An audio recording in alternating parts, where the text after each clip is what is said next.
What's going on, everybody? Welcome to the first episode of Kry Finance. Today is September 30th, and we are going to be going over the S&P and a few stocks and some of the things happening in the news, the financial news, that is. So let's hop right into it. So first, we've got SPX. This is just about the quarter. This is quarter three.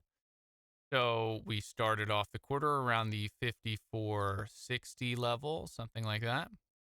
And we ran up to 56.50 about, dropped back down to that initial starting point of the quarter, which was about 54.65 or so, like we said. And then we fell off with the JPY carryover trade that made everything fall apart. Oh, we're going to get a little pop up here. Page, so that. Very good.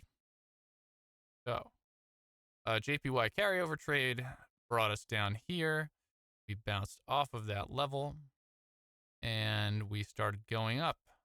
Why? Nobody really knows. I mean, I'm sure there's a reason, but it seemed like the real catalyst was that the Bank of Japan decided to stop really supporting the currency. I mean, they're still supporting it, but they weren't intervening. They figured they had done enough to intervene, and all of the JPY trades, the speculative JPY trades, had been unwound.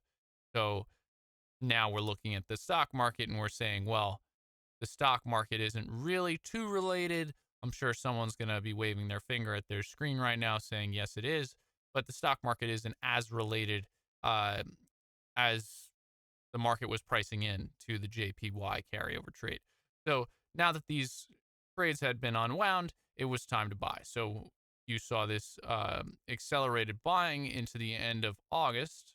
And then at the beginning of September, we started to have this rate cut anxiety. We didn't really know what was happening, if they were going to do 25 BPS or 50 BPS. And the news was trying to push the 50 BPS, but everyone and their mother was thinking that 50 BPS was just way too much, based on all the data that was coming out around that time. And so we started to fall off a cliff here until we came back down to this level, which was back around this 5,400 level that we retested earlier in the quarter, the end of July here, it looks like. So, of course, as we all know, the Fed decided to go with the 50 BPS cut. And we also had that massive turnaround on September 11th, which we hit just a hair above 5,400, looks like 5,405, and we bounced all the way back up to where we are today, which is the end of the quarter. So congrats, we made it, and here we go. Okay, so today's chart for the end of the quarter, what a day, really.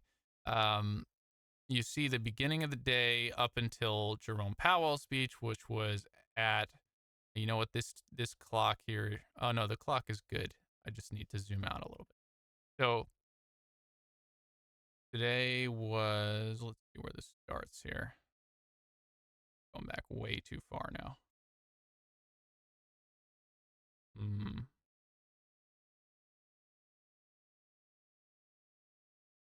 Okay, well, TradingView doesn't want to give me an accurate representation, but basically we went sideways until Jerome Powell's speech, and when he spoke, it was around 155, and we dropped off a cliff, went down to about 57.05, which if we zoom out, let's see if TradingView wants to cooperate here. So if we zoom out, that is roughly speaking where we had bottomed on this day here, which was the 24th of September.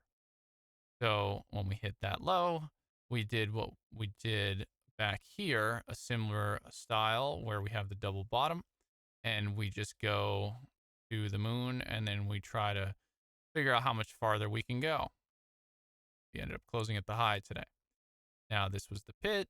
Around this time, I was actually looking at the 57.35 call on SPX, and they were going for about a buck 60, and they ended up closing around the 2700 level. So that's a pretty significant jump there.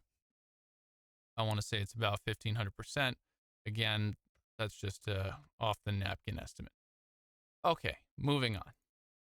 So they're going to advertise TradingView again. TradingView is very good. If you want to give it a shot, you're welcome to. I don't feel that it's necessary to pay for, although if I'm doing a video like this, it probably is. So if we zoom out here we go.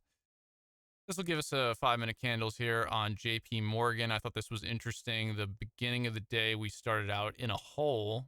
I didn't really see anything too significant. I saw Morgan Stanley did give them some flavor of a downgrade, but it really just recovered right off the right off the open. Excuse me.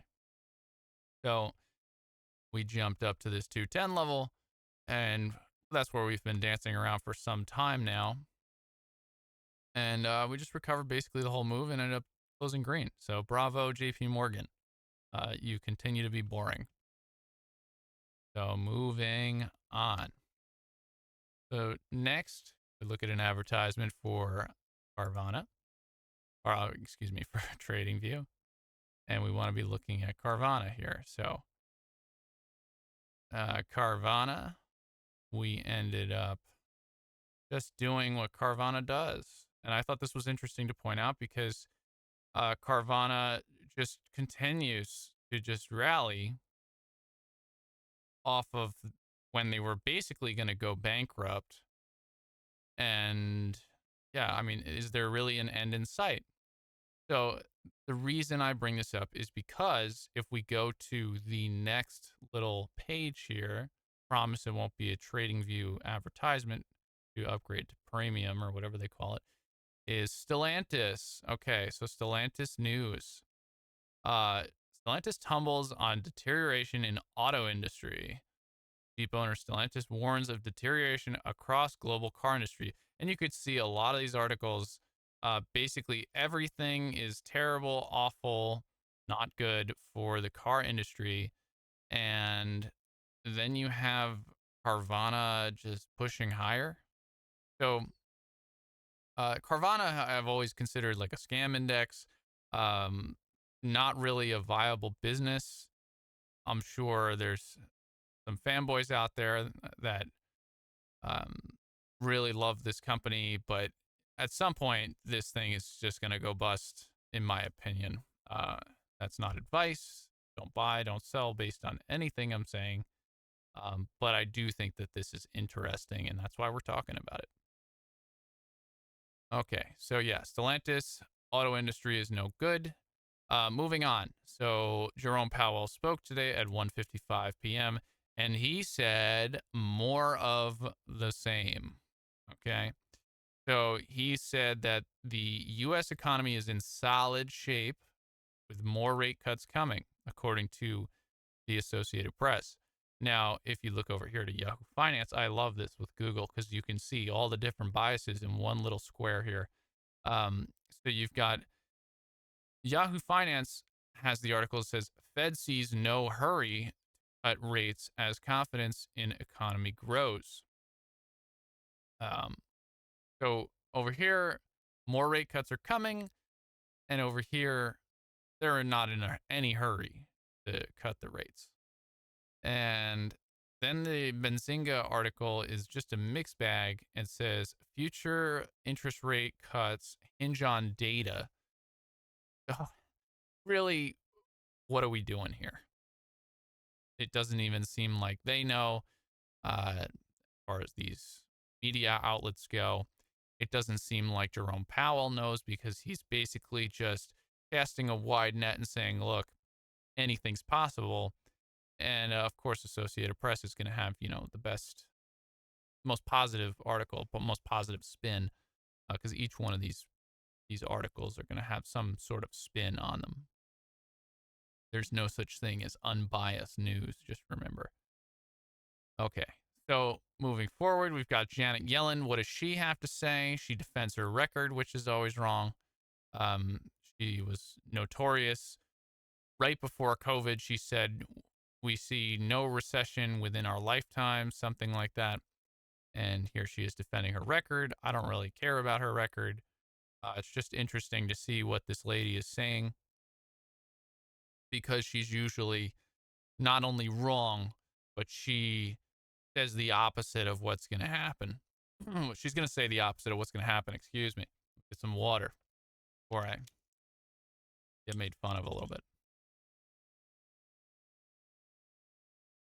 Okay.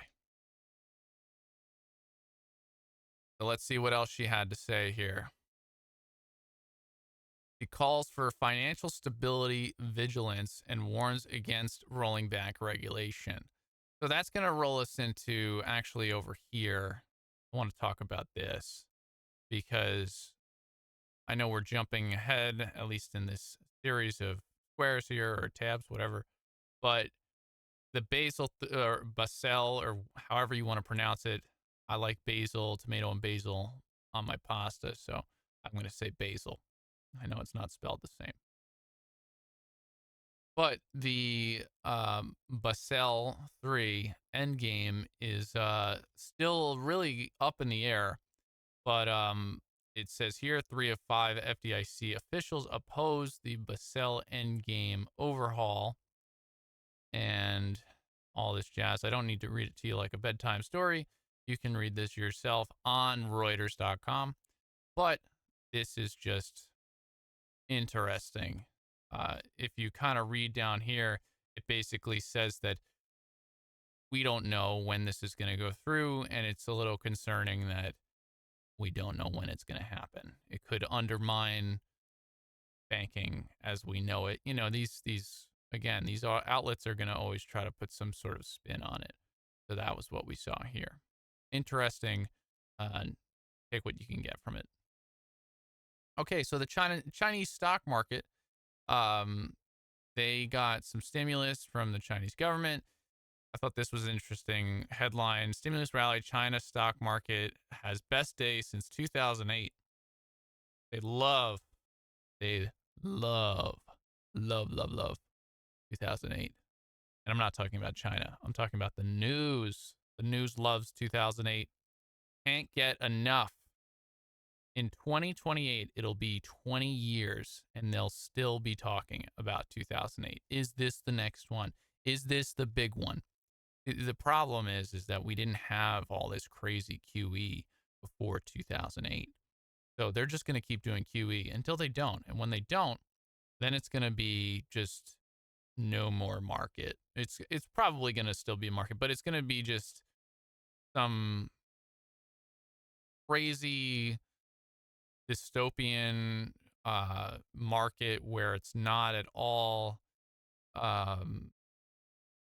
it's just going to be very different, very controlled, and it'll be like going to the casino and hitting slots. You're just going to basically lose every time. I know some people feel like the stock market is already like that, but I'm sure they're going to make the odds even worse for you. um, so yeah, China's stock market has best day since 2008. Good for them.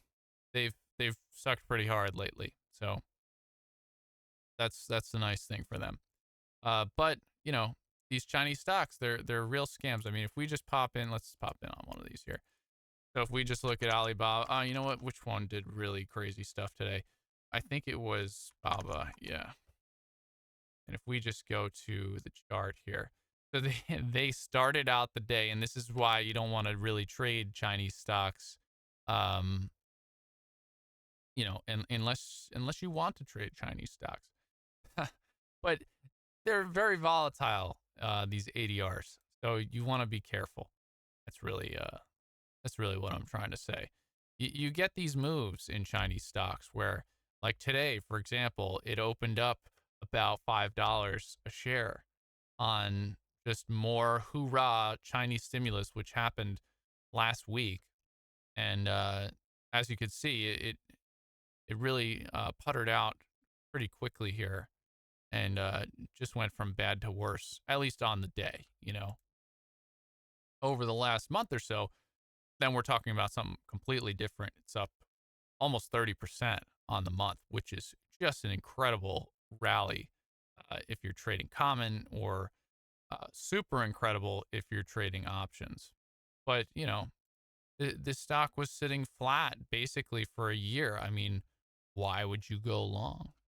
Or what, I guess not why, but what would inspire you to go long when you're just sitting here in misery, sideways town deluxe? It's just really not exciting when you've got, if we go back to SPX and we avoid this advertisement and we hit reload, you know, if you just look at, let's just go to the last year. So you're trying to tell me you're going to go long on BABA when this is the last year of action? I mean, come on. The stock market's almost gone up 50%. Not 50%, but it's gone up quite a bit. It's I believe close to 40%. Just looking at the numbers here. I mean, if we were at 6,600, that's 50%. So 600 less than that would be, yeah, it's it's like, I don't know, 37% or something. Someone else can do the math and point fingers at me for being wrong. Just to wrap things up, Neil Kashkari, he backed the Fed's large cut and another half point this year. Plus somewhere else that they were talking about just doing 25 basis point cuts. I guess that just got lost in the action here. But yeah, 25 basis point cuts were what I was reading. So that could be on the menu as well. I think we're going to go back into, at least when we get closer to the Fed meeting, we're going to get closer to this kind of action that we saw when we were getting closer to the Fed meeting, because the news is going to start, trying to influence people to bet one direction or the other. Now, the real story here is the Fed has pivoted. Fed is already saying they plan to support the market. Okay. Or they didn't say the market. They said they plan to support the economy. Okay. Now, even though they're really just talking about making sure that jobs aren't lost. Now, they're already setting the stage with Stellantis, saying that there's auto deterioration in the auto industry. So guess what's probably going to happen? The auto industry is probably going to collapse. And then what you're going to see is the Fed jump to the rescue and do some rate cuts and sprinkle some magic Fed dust across the market. You're going to probably see some flavor of bailouts for the auto industry yet again. But if all these people lose their jobs, that could have a bigger impact as well. It really all depends on how big of an unemployment spike we're going to see. We're going to see it. We have to see it in order for the Fed to cut more, which is what this market wants. And the market usually gets what it wants. I mean, if you remember before COVID hit, the market was going up, right, as it usually is. And it was getting to a point where we had the repo scam that was happening. And there was really not much left in the way of growth. And if you remember, the Fed started cutting rates, and the one cut they did, I can't remember if they did one or two, but I do remember they did one cut, and they did the Q&A with Powell, and they were like, why? Why are you cutting? And he said, well, this is just an insurance cut. Which, what does that mean? So they did an insurance cut, and another question that was asked, I remember, was what happens if there's a recession? And he kind of pulled out Yellen's card and says, well, we don't see that as being likely, but we have more tools in our arsenal to combat that if that becomes the situation. And then they added $5 trillion to the money supply out of thin air. And then people wonder why, oh no, it's Trump, or it's Kamala Harris, or it's Biden, or whoever. It doesn't matter. It's the Federal Reserve. They inflated the dollar. So stop blaming politicians. They're too stupid to be able to do that on their own. Anyway, it's the central banks. They pumped M1. I think it's M1. Yeah, $5 trillion in stimulus. Yeah, stimulus. Yeah, Zimbabwe style stimulus. It was great. So much prosperous activity. That's why. What are we? 4 years later, 5 years later, and the auto industry is in shambles. Yeah, they did a great job. Here comes the soft landing. I promise. We promise. As the Fed, got to keep drinking more water. I'm not really a talkative person like this all the time. Okay, so what did we learn? We learned that this is, let's see, where's the, okay, Kry Finance, right? Wait, there. Yeah. But, yeah, so Kry Finance, you got to like and subscribe and all that stuff wherever we are. If this is Instagram or YouTube, or we're on the moon, or we never made it to the moon, either way, just, follow along. I'm going to go over this fake news or whatever this is. And, yeah, we're going to try and figure out the markets. And hopefully I go over something that makes you some money, and then you can high five me at some point. I don't know when, but internet high fives, you know what I mean? So, yeah, good luck, everybody. This is Kry Finance. Oh, and yeah, you can call me Kry, because this is Kry Finance. So, yeah. Okay. Kry Finance. This is Kry signing off.